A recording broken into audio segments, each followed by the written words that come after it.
Bem-vindos ao Da Capa à Contra Capa, um programa da Renascença em parceria com a Fundação Francisco Manuel dos Santos para descodificar os grandes temas do país e do mundo.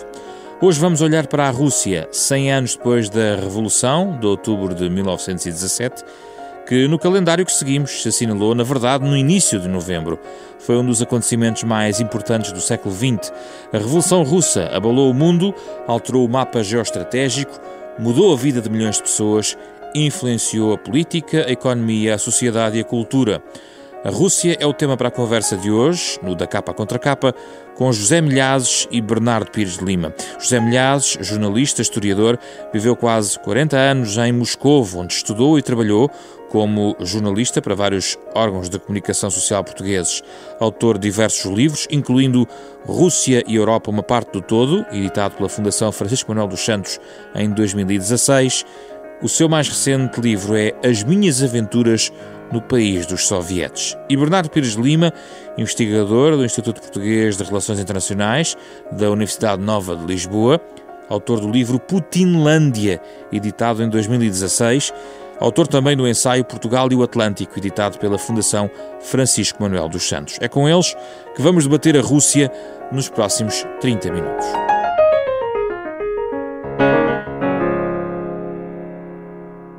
Bem-vindos, obrigado pela vossa presença. Vamos começar talvez por uma provocação, mas que talvez estabeleça os parâmetros da nossa conversa. Hoje em dia, falar de Rússia, hoje em dia é sinónimo de falar de Putin, Bernardo Pires de Lima. As coisas estão tão indissociáveis, as duas palavras, Rússia e Putin, estão tão indissociáveis. Há uma Rússia para lá de Putin, ou Putin, de facto, esmaga a ideia que temos da Rússia? Eu acho que a resposta a essa pergunta tem que ser dada a dois níveis. O nível da realidade e o nível do desejável. Eu quero acreditar, e é verdade, nós já tivemos manifestações, passa a redundância, maciças, logo a seguir à transição de cadeiras entre Putin e Medvedev, 2011, 2012, em que muitas centenas de milhares se manifestaram nas duas grandes cidades, para não ir mais longe, Moscou e São Petersburgo, contra essa prepotência, contra esse autoritarismo, contra esse controle do Estado, contra essa sobreposição entre a figura de Putin e o interesse nacional, ou a Rússia enquanto grande país. E, portanto, há espaço para a oposição, há espaço para uma certa ideia de liberdade associada a essa oposição. O meu ponto é que não há espaço para que ela vingue. Não há espaço para que ela vingue porque o Sr. Putin, muito inteligentemente, chega ao poder exatamente para se confundir com a Rússia enquanto ideia, identidade e ordem. Mas a questão é Putin que se funde com a Rússia enquanto ideia, ou a ideia que já lá estava, que Putin vai buscar? A questão é, o que é que Putin faz à ideia de Rússia que herdou ou que quer construir? Engrandece, porque a ideia de Rússia nos anos 90 está altamente descapitalizada, em todos os sentidos, no sentido real da palavra, e no sentido identitário, no sentido da humilhação, no sentido da derrota, no sentido da perda territorial, influência política, geopolítica, militar, etc., energética, por aí fora. E, portanto, ele, no fundo, é a restituição da grande Rússia, da ideia de grande Rússia, e faz isso com estratégia, faz isso com mecanismos da autoridade fortalecida, vai para 2 guerras na Chechênia, tem uma certa liberdade de ação dada por outras potências. Eu acho que houve um enorme desconhecimento durante muitos anos sobre quem era Putin, sobre ao que é que ele vinha. Eu acho que só verdadeiramente se percebeu o que é a Rússia de Putin e esta administração russa durante a situação na Ucrânia e com a invasão da Crimeia. Aí é que se percebeu o alcance. Porque em toda a década anterior havia uma certa parceria cínica que aqui e ali dava jeito. manter.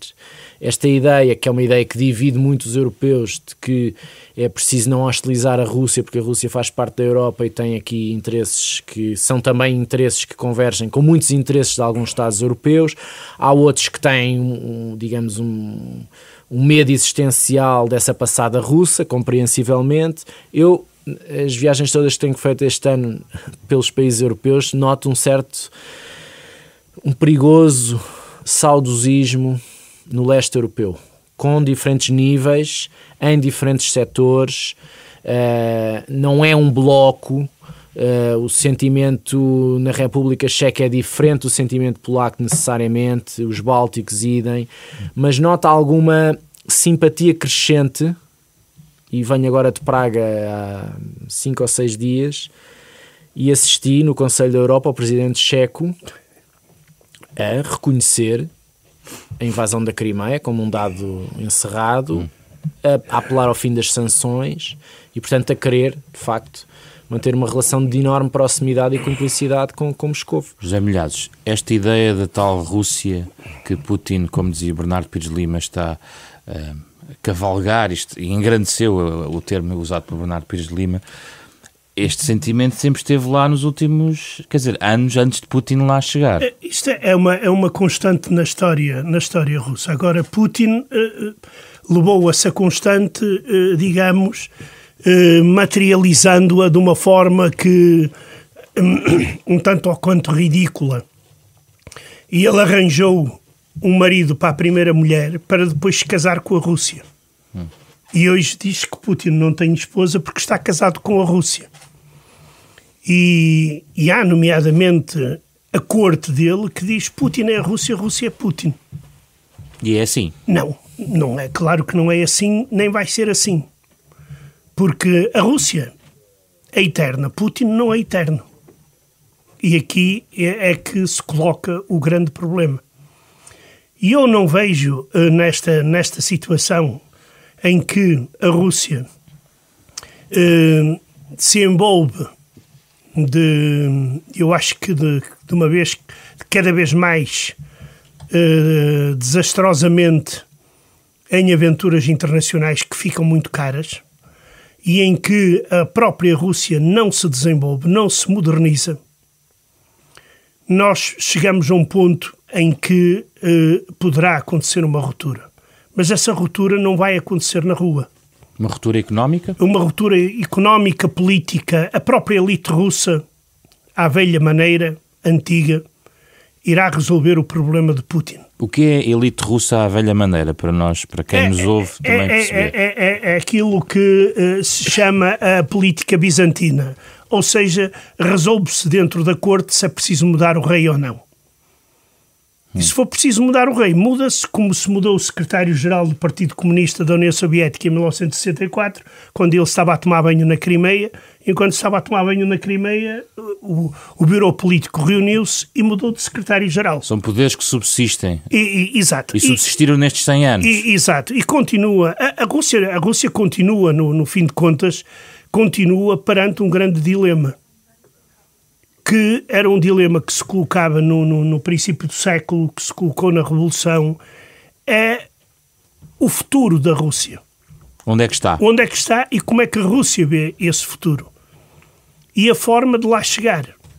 Porque neste momento, efetivamente, há uma coisa. Putin não tem oposição.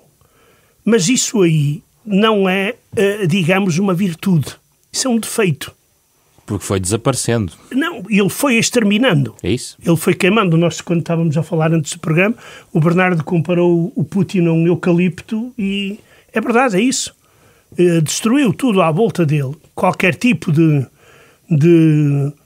e que o transforma, digamos, rodeia-se de amigos, de pessoas que só dizem o que ele quer ouvir. Exatamente. Isso o que é que faz? Faz com que ele se afaste do país, do próprio país real. País esse que, devido às sanções, deu alguns passos importantes no campo da agricultura, por exemplo, mas no campo das altas tecnologias, a Rússia continua a ser um país atrasado. muito longe do tal objetivo do PIB per capita de Portugal e de sim, Espanha, isso, sim. que disse Putin, chegou a dizer isso. Exato. No primeiro discurso que fez no Parlamento, depois de ser eleito, prometeu em 15 anos ultrapassar Portugal e a Espanha e não fez nenhuma coisa nem outra. Continuamos à espera de ver o Putin a ultrapassar-nos. Centrando ainda a questão em Putin, porque quero ir mais além do que Putin, Bernardo Pires Lima, se a oposição foi exterminada, mas existem estes poderes bizantinos que podem eventualmente mudar alguma situação, apesar de tudo, com o aperto mediático que existe na Rússia, com todas as cadeias de influência que Putin mantém, há algum sinal de degradação, ainda assim, de que Putin possa, no fundo, os seus dias estejam a começar a aproximar-se de um fim qualquer, ou não? Eu acho que as sanções têm feito a moça direta e indireta, pelo menos na corte. Há uma corte que é impedida de circular, há uma banca ou empresas públicas que são impedidas de ir buscar crédito à banca internacional, e isso tem estrangulado. E, portanto, a diversificação está por fazer da economia, e isso para qualquer país que depende do preço do barril é uma condenação a prazo. Se durante uma administração, que é uma administração que controla todos os mecanismos do Estado, não houver essa diversificação da economia, acho que ela está por fazer completamente, como noutros países, e nós vemos as consequências que isso tem. Por outro lado, o que me parece é que também já há uma sensação de que quanto mais, uma necessidade de controlar cada vez mais, e só se quer controlar cada vez mais quando se sente alguma coisa a escapar por baixo dos pés. Eu não sei medir o tamanho do tapete, nem vou calendarizar nada disto. O que me parece é que de cada vez que há uma situação interna com impacto estrutural na perda de poder, há uma iniciativa externa para colmatar essa debilidade interna. E normalmente a investida externa é uma investida militar ou uma investida geopolítica com um grande impacto, que torne essa ideia de Rússia uma ideia para lá das suas fronteiras, um imaginário imperial com capacidade para influenciar e jogar o jogo dos grandes, mesmo que a Rússia não seja uma potência emergente. Já Milhares falou num dilema em relação à própria Rússia. Como é que vê este dilema? O dilema pressupõe pelo menos uma ou duas ou três perspectivas. Eu acho que o Putin não vai resolver esse dilema. Não é a figura para resolver o dilema da diversificação económica, da inserção da Rússia nos grandes espaços internacionais, como a China inteligentemente está a fazer.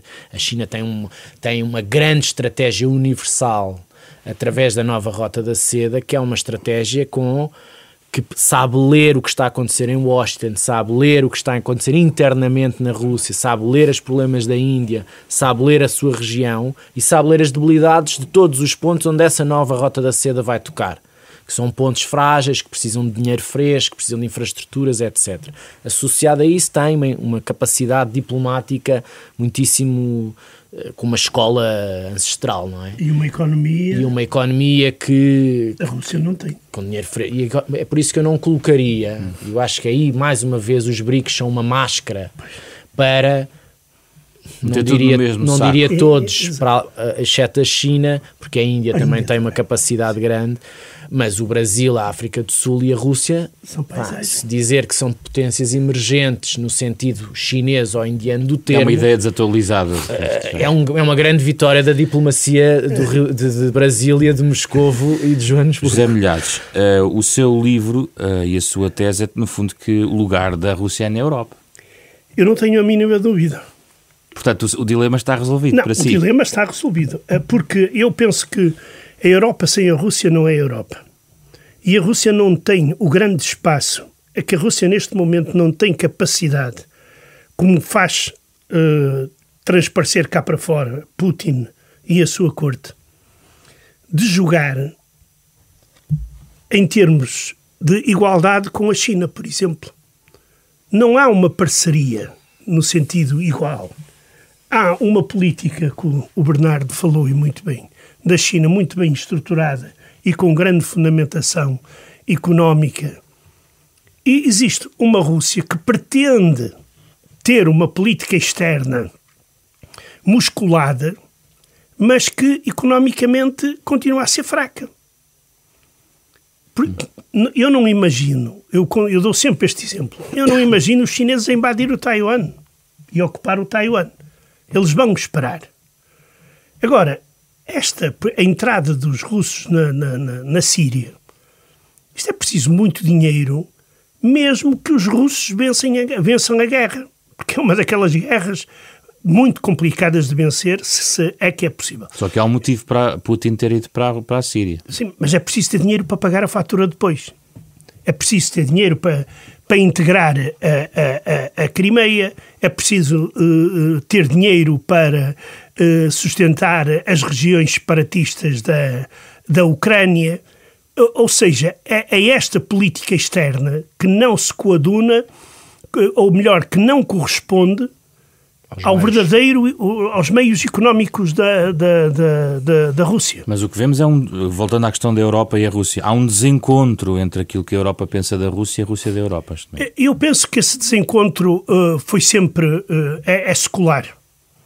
É secular porque dentro da Rússia existiram sempre essas forças o que é a Rússia. A Rússia é a Europa, a Rússia é a Ásia, a Rússia é a Euroásia. Essa discussão e continua hoje. É preciso ver que Europa é que estamos a falar. Claro. A Europa aqui em Lisboa, qual é a nossa percepção sobre a Rússia? Ou a Europa de Varsóvia, não é? São histórias completamente diferentes em relação à Rússia. Exato. Agora, eu acho que o Bernardo já apontou isso. Foi nos anos 90, a Rússia foi completamente, digamos, humilhada em termos internacionais. E nem a Europa nem os Estados Unidos souberam aproveitar aquele período para, digamos, aproximar a Rússia da Europa. Nem com as aproximações, por exemplo, da NATO à Rússia em determinada altura. Em determinada altura que já foi tarde. Já foi tarde. E foi tarde porquê? Porque apareceu um senhor chamado Putin, que tinha uma política externa que inicialmente era, digamos, de uma certa cooperação, mas à primeira oportunidade invadiu a Ucrânia. Já tinha havido as Geórgia antes. Já tinha havido a Geórgia antes. A Ucrânia, no fundo, é a continuação da Geórgia por outros meios. Mas aí a União Europeia engoliu, como se costuma dizer. E congelou os alargamentos da NATO, por exemplo. Exato. Cedeu. Cedeu. Por isso, as sanções de 2014, a terem sentido, deveriam ter sido feitas em 2008 e não em 2014. Eu acho que Putin, tal como em Pequim, é feito um trabalho muitíssimo bem feito de conhecimento do resto do mundo. Do resto do mundo de proximidade, o mundo que lhes interessa. E nós não fizemos isso em relação nem a Moscovo, nem a Pequim. E não fizemos isso aqui como não está a ser feito em Washington. Às vezes dou o exemplo dos centros de investigação, os think tanks em Washington têm uma capacidade financeira e de fazer vingar uma agenda que nós não temos a mínima noção do que é aqui na Europa. A desvalorização do estudo da Rússia e do espaço pós-soviético a seguir à queda do muro, em termos de investimento linguístico, já para não falar nos serviços de intelligence, etc. Exato. Na prioridade que é dada ao estudo das novas lideranças nos espaços pós-soviéticos, das debilidades, foi total. Um caso encerrado. Era o fim da história. Um caso encerrado. E agora, nos últimos anos, nós vemos um regresso outra vez digamos, da Rússia, todas essas questões à primeira linha de ação. Estamos a equilibrar, estamos a dizer, quando eu digo estou a falar dessa realidade americana, que depois muitas vezes puxa pela iniciativa europeia em muitos aspectos.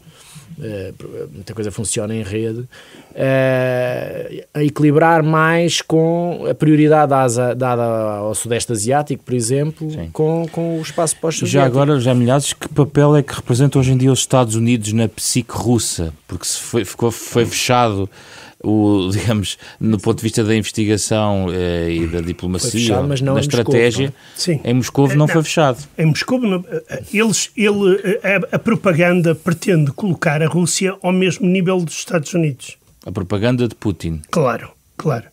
Depois temos uma coisa, quer dizer, Putin saiu-lhe o tiro pela culatra quando Trump foi eleito. Ele pensava que dali ia sair alguma coisa de Ele apostou em Trump, jeito. Apostou em Trump, mas o que lhe saiu foi diferente. É o que se chama de um tiro no tiro, não sei se num pé, em ambos os pés. Mas, neste momento... Acho que é cedo para avaliar. Exato. Bernardo, era isso exatamente que eu ia dizer. Neste momento, Putin está a aproveitar uma coisa muito interessante, que é o vácuo criado pela política externa norte-americana. Neste momento, os norte-americanos estão de tal forma envolvidos lá dentro, nos seus próprios problemas, que deixam um pouco as relações internacionais ao sabor de outras forças. E, nesse sentido, a Rússia está a ganhar, digamos, com a eleição de Trump. Quanto a relações bilaterais, eu não estou a ver forma digamos, que venham a melhorar, nem que venham digamos, alterar-se de alguma forma substancial, exatamente porque os próprios Estados Unidos, neste momento, parece não terem uma política clara em relação à Rússia. Bernardo? Eu acho que esta questão da nova administração americana levanta aqui uma falência da velha grelha de análise sobre a política externa americana, porque nós temos aqui, com maior ou menor clareza, dois níveis de ação externa. Temos os interesses privados da corte do presidente Trump, que já tocavam em Moscovo ou tocavam noutras capitais de países antes dele ser eleito, e esses interesses mantêm-se, e há a política de Estado. E esta fronteira é muito difícil de perceber onde é que está marcada. Isso é um dos grandes problemas desta administração, é o conflito de interesses permanente. E, portanto, quando nós temos sinais ao nível de Estado, seja do Departamento de Estado, seja do Pentágono, seja do Tesouro, seja do próprio Presidente ou de alguém da Casa Branca, que é frontal contra Moscovo, nós não sabemos se do nível abaixo as coisas não estão calibradas entre os dois círculos de poder. Eu vejo muito uma mimetização, passa a simplificação da comparação, entre aquilo que é o círculo de poder de países pouco democráticos e o círculo de poder de uma administração americana atípica. E este conflito de interesses acho que vai marcar a administração toda. E, portanto, é difícil de avaliar com a velha grelha o que é a política externa americana neste momento, quais são as prioridades, como é que é tratada. Só para dar um exemplo, nós dizemos assim, o Sr. Putin teve uma intervenção direta na campanha e conseguiu eleger o candidato Trump. O candidato Trump vai ser o melhor amigo do Sr. Putin e vai terminar as sanções internacionais. Não terminou. Não tem ação nenhuma para resolver a situação da Crimeia. É verdade que não é uma prioridade da administração. De qualquer das maneiras, nem Obama tinha enviado, como enviado especial, um homem tão antagónico aos interesses de Moscou como o Kurt Volker para a Ucrânia. E, portanto, há muitos sinais contraditórios. É muito difícil analisar a administração americana. É um exercício analítico muito complicado, porque há sempre ele dá uma face e depois dá a outra contrária. Nós não temos uma grelha muito definida. E acho que, só para terminar, o que me parece é que no campo das sanções, que é um assunto marcante de divisão entre as percepções, sobretudo europeias, acho que há um caminho de dissolução do consenso. E nós vemos hoje países como políticos na Alemanha, do establishment, não é das franjas. E esta eleição na Alemanha alargou o quadro, digamos, pró-russo. Vemos em Itália, vemos no leste, vemos em vários quadrantes políticos, primeiros-ministros a dizerem que chega. Eu queria exatamente regressar à Europa, e é um bom tópico, porque o Bernardo falou no início de algum saudosismo que reparou, também nos seus contactos recentes na Europa. A verdade é que em 2017 Putin tentou interferir muito indiretamente em eleições na Europa através das suas ligações com partidos de extrema-direita e formações de extrema-direita que não vingaram. Estará Putin a mudar de estratégia mais uma vez em relação à maneira de como, na sua opinião, eventualmente na sua estratégia, dividir o espaço europeu para poder Isso é evidente que Putin vai continuar a dividir. Quer dizer, será esta estratégia pela antiga cortina? Pois. Por exemplo, a Catalunha, embora seja um contrassenso, uma Rússia que tem problemas, poderá vir a ter gravíssimos problemas nesse campo, neste momento. Em relação à Catalunha, claro que diz que defende a integridade de Espanha, mas todos nós sabemos como é que entre o dizer e o fazer. Neste momento, a política de Putin continua a ser arrebentar com a unidade europeia. E é isso que nós muitas vezes não temos consciência disso, nem os nossos políticos. Têm menos consciência do que os americanos ou têm tão pouca consciência como os americanos em relação a Moscou? Eu penso que na Europa o problema é diferente porque começa a haver a tal dissolução de posições. O presidente da República Checa, digamos, representa, digamos, uma facção dentro da Europa que ainda é minoritária. Ou o Urban na Hungria.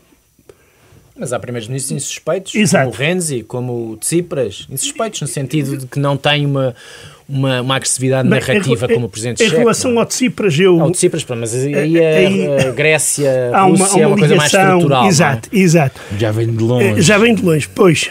Não vem de longe, mas se for preciso apoiar o Bloco de Esquerda em Portugal, também se apoia, não há problema nenhum, desde que seja necessário à tática e à estratégia. Esse ponto como elemento de estilhaçar o consenso ou a coesão, também acho que é estratégico, no sentido em que não é uma guerra para ganhar amanhã. O que interessa é criar uma tensão permanente e um sentido de desengrenagem, se é que o termo existe, e de falta de gestão por parte das instituições europeias ou por parte dos grandes... Quer dizer, a vitória no referendo do Brexit é uma vitória do Sr. Putin, mesmo que ele não tenha estado diretamente envolvido. Dizer, teve porque tem contactos fortes com o UKIP e, portanto, alimenta essa narrativa, exponencia nas redes sociais, etc. Isso eles são muito bons.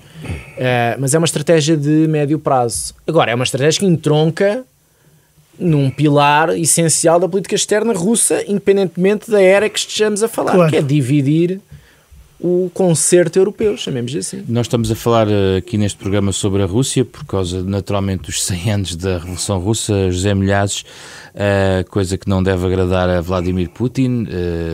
Há até um incómodo em relação às comemorações dos 100 anos. Bem, primeiro, não vai haver comemorações oficiais. Isso. Segundo, na Rússia é o país onde se discute menos o centenário da Revolução de Outubro. Porque a política de Putin é tentar, digamos, a tal reunificação nacional, quer dizer, esquecer a célebre divisão entre vermelhos e brancos e tentar, digamos, fazer com que não se levante grandes discussões e digamos, grandes problemas políticos à volta disto. Os comunistas lá vão sair, como saem tradicionalmente à rua, com as bandeirinhas vermelhas.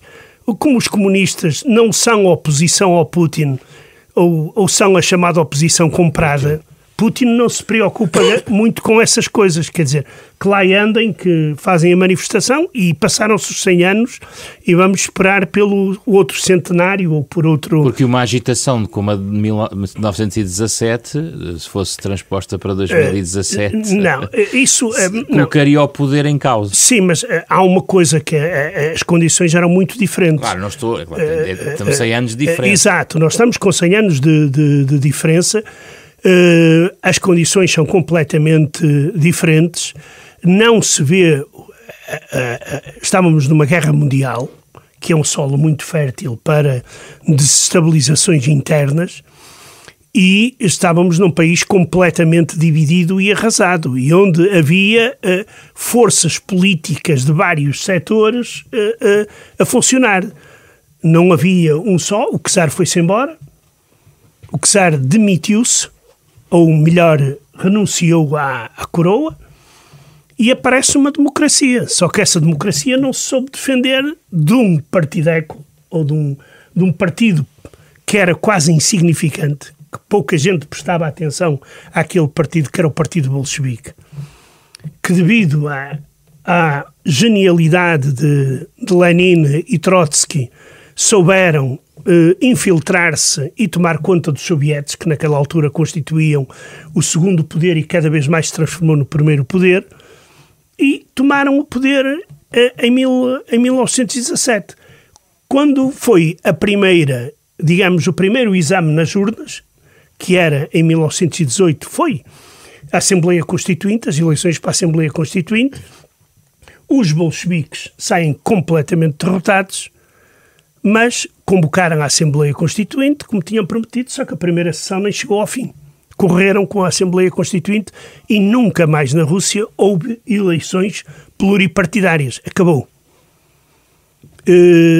Daí que, digamos, eu não estou a imaginar uma revolução tal como aconteceu em 2017, mas isto na Rússia as coisas, como em qualquer país, às vezes há pequenas circunstâncias ou grandes circunstâncias que fazem de repente mudar tudo. Primeiro nós temos uma coisa, só peço desculpa, nós temos que ter em conta que é uma coisa: Putin é mortal.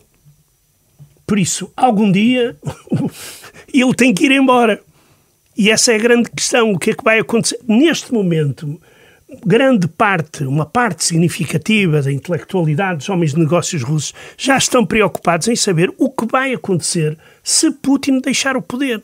Por exemplo, quem é que o vai substituir? Eu acho que essa dimensão do day after, não é? E o que é que vem a seguir é muito importante, mas há outra que tem a ver com aquilo que o Zé já disse, que tem a ver com a extensão de interesses e os meios para atingir esses interesses. E nós focámos aqui muito no quadro europeu, mas a política externa russa é um híbrido de várias plataformas. É uma política externa quase global, tirando a América Latina ou a África. Mas tem a Venezuela, tem a Venezuela, mas quer dizer, não tem para a região, não tem uma estratégia para a região. Mas está a pagar a fatura ao Maduro para o Maduro se ir aguentando. É verdade, mas de qualquer das maneiras tem uma extensão de interesses muitíssimo superior aos seus meios. E com uma economia que aqui e ali é estrangulável, também por essa frente externa, e quando eu digo mais frentes, digo a Ásia Central, e aí há uma concorrência direta com a China, digo esta posição de regressar ao Médio Oriente como uma potência decisiva, não é? E desfazer os alinhamentos ali, e a posição americana, e o Ártico. Exato. Que é futuro, o próximo cenário, não é? Exato. E eles, tal como a China, estão a preparar o Ártico há muito tempo, e os Estados Unidos há muito pouco tempo. Vamos às sugestões que podem trazer para os nossos ouvintes que quererem saber mais sobre a Rússia ou sobre a Revolução Russa. José Milhazes, o que é que sugere? Além do livro do Bernardo, que eu tive o prazer de apresentar, da Putinlândia, sem um grande número de livros nos últimos tempos sobre a Revolução Russa.